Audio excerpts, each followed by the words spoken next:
paving the way for others and setting an example and the responsibility that comes with, and like you said, there's so many people doing that. I feel like, how would you define your current purpose? Like, how do you define with everything you're doing? Because you talked about purpose being a big thing for you, and you talk about the mission of your company. Like, what is the purpose of that work? Which doors are you trying to open? Which paperwork are you trying to shift? What systems are you trying to affect? I think I have my purpose right now. Yeah, that's what I mean. Yeah, I think I have a chapter. 25 years acting, producing, being in front of the camera, being talent, learning so much about the world, about myself, about the industry. I think being a representative from my community in a way that places that a Black actor hasn't gone. Obviously you have the greats, you have the Wills and the Denzels, you know what I'm saying, that I look up to in a big way, that, that through their talent, the business and the craft has extended to a new height. So they've opened up doors for me that I didn't even know was possible. That now it's like, oh, wow, now we have this and that. Now I could do that and do that. So they've kicked the door down in a way that's like,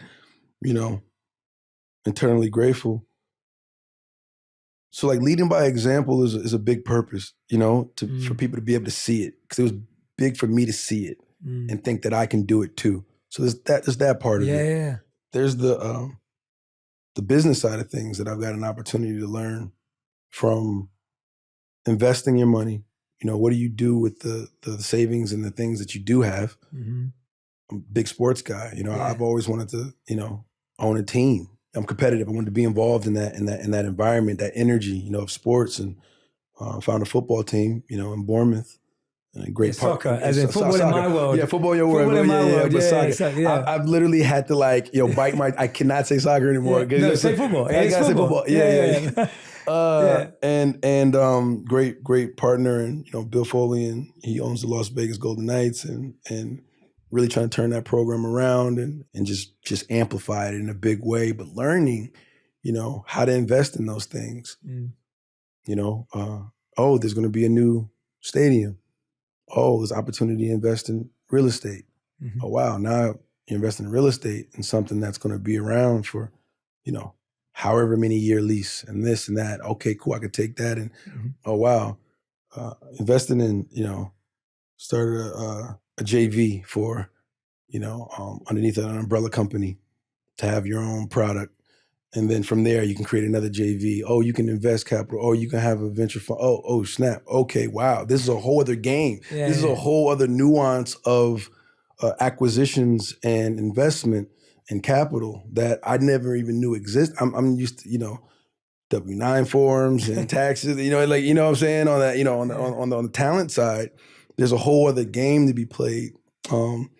And taking that information, just the information that exists, and what that would do to, to the next generation, knowing what's available to him, knowing that there's other ways to maximize my brand, your brand, creating things, ownership of things, as streamers and studios, and there's so many other platforms that are, people are content crazy.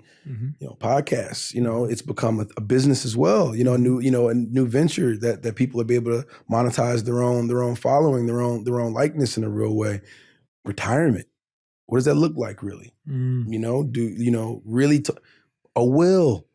Well, leaving a will behind, like what? Like, there's things that you just don't get taught. There's nobody. So I've stumbled upon it. These things within my success and my intuition and my partnerships and my relationships. But again, it goes back to like the why me. This one guy, that has gotten access to all these things, and my man over here or my guy over there. Nope, you guys would never know about none of these things because of how whatever your life path has taken you has not been in these areas, or nobody's had the opportunity to say those things to you. So I put that on me as a purpose to be able to give that information, in a real way. That's real. And identify the people that are hungry enough and that want it. They gotta want it, and they gotta be. Then come on, let's go figure it out. All right, let me figure out how to help set you up with the right people so you got the right conversations. And then you also got to be careful who you help too. You can't, you want to help everybody, but you can't help everybody. but you can leave a blueprint for everyone. You know, sometimes that's all a person should need sometimes is seeing it and being in the thought. Then you got to leave it on the person to do their part of the work, to lift that part of the weight, to put on that burden, to go do that for themselves, their family, their people within their circle and stuff. Yeah, for sure. I like that, man. It's super powerful because I think, so many people don't have access, don't understand, don't have the language, don't have the vocabulary. And